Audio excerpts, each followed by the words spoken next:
It's easy to lose hope nowadays that video games won't head into a future dominated by predatory monetization practices. While the Battlefront 2 fiasco did bring the conversation into the limelight, recent reports show that companies like EA are earning more from live services transactions than ever before. Which is why I often find it's good to hear that government officials and legislators around the world are paying more attention about trends like loot boxes that, regardless of what publishers might try to argue, are very much gambling, using the same psychological ticks as something like slot machines. Now, I know there is tangible concern about the government getting their grubby paws on the gaming industry, but if the gaming industry won't change by itself because they're too busy counting dollars made from exploiting players, then what other choice is there really? The ideal outcome would be that as pressure from the threat of government intervention mounts,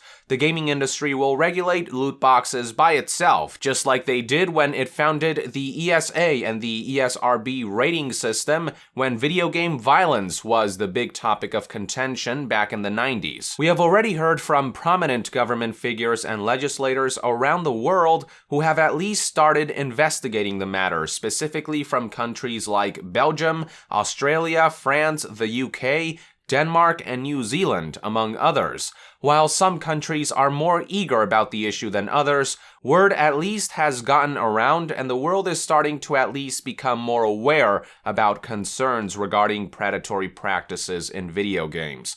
But perhaps the most prominent figure in the fight against loot boxes comes from the United States, Hawaii State Representative Chris Lee. One of his most recent endeavors was contacting legislators, representatives, and senators from around the country to join him in the battle, and this has culminated in government officials from 5 other states getting involved. Among them was Washington State Senator Kevin Ranker, who recently introduced a bill stipulating that an investigation be conducted on the matter of loot boxes and any similar mechanisms, and that a recommendation on regulation must be provided by the end of the year. So in America at least, which is easily the biggest market for companies like EA, Activision, Take-Two, Ubisoft, you name it, things are moving faster than anticipated.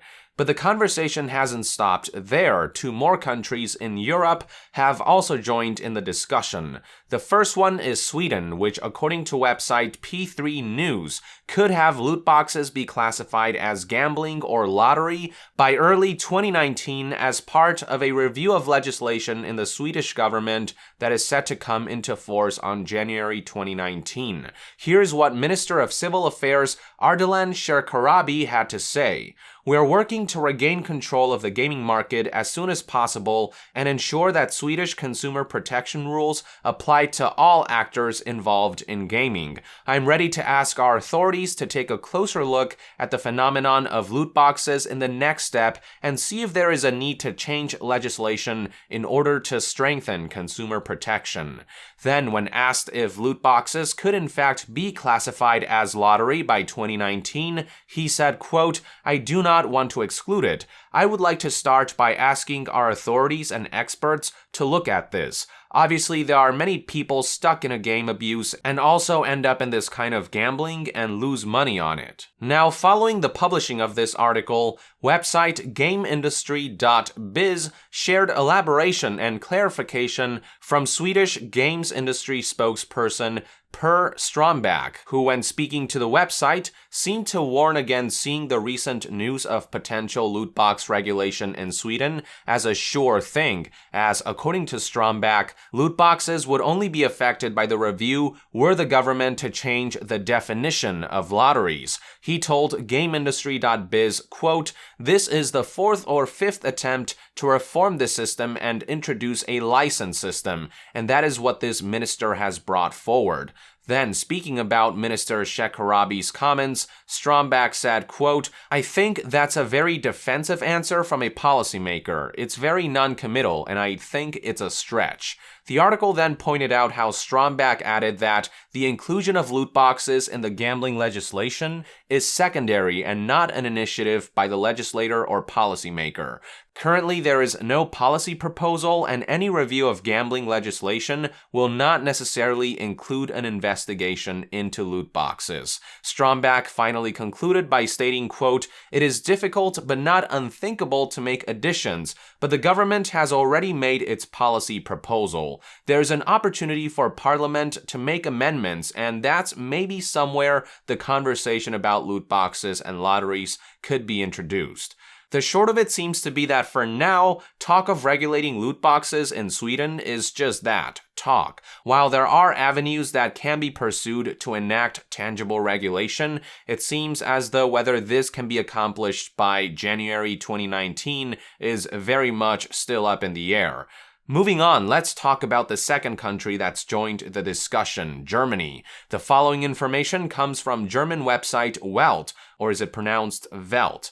Anyway, in a recent article of theirs titled, "Video Games Become Dangerously Similar to Gambling," they talked about how a study by the University of Hamburg found that video games contain more and more elements of gambling, how it's a few players and big spenders who are responsible for the majority of the revenue for things like loot boxes, and how the Commission for Youth Media Protection of the state media authorities, that's a mouthful, is considering banning so-called loot boxes in video games, with the chairman of the organization speaking out by saying that loot boxes could be violating laws against promoting gambling to children and adolescents, which could result in game publishers being fined. Furthermore, if the commission deems loot boxes as gambling, they could prohibit publishers from offering games with such elements, and a decision is due in March of this year, so within a month as of the publishing of this video. However, following the release of Welt's article, some clarification was provided by a representative from German rating board USK,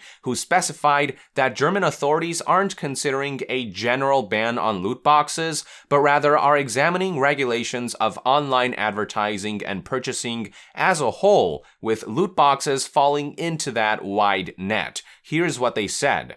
A closer look at the discussion is taking place, i.e. if there are any specific risks and where to locate them legally. As part of that analysis, the KJM, government institution responsible for youth protection regarding online content/services, is taking a closer look at permitted and prohibited advertising in shop offerings. However, these rules apply to online purchases in general, thus also to loot boxes. In the German debate, this term, loot box, refers to a broad variety of different in-game or even just game-related purchase systems with more or less randomized items. Hence, one cannot say that loot boxes violate German laws, as each integration has to be evaluated as separate case. That makes sense, I think, that each game and its monetization schemes be evaluated on its own merits. It's similar to how video game rating boards rate games on a game-by-game basis rather than by just saying, let's restrict violence or sex in video games as a whole. So I do agree with the notion that every game should be judged individually, but the problem right now is that when it comes to loot boxes, there is zero form of oversight, and that allows publishers to push the boundaries however far their greedy hearts desire. Which is why any form of regulation would help at this point. Even something as simple as an age restriction for loot boxes would go a long way. The fact of the matter is that while the semantics of loot boxes may vary from what we would normally associate as gambling or the legal definition of gambling, these manipulative mechanisms are still gambling and should be scrutinized as such. There needs to be a system that can hold games accountable when they try to push boundaries too far. And any progress towards that, regardless of whether it's as small as starting the talks to encourage investigations or as big as getting legislators to push bills, I am all for, as long as the gaming industry continues to disregard and be complacent of exploitative trends. These are just one man's thoughts and opinions anyway. I'd love to hear your take on all of this in the comments below. With that, I would like to end this news update. Thank you for tuning in.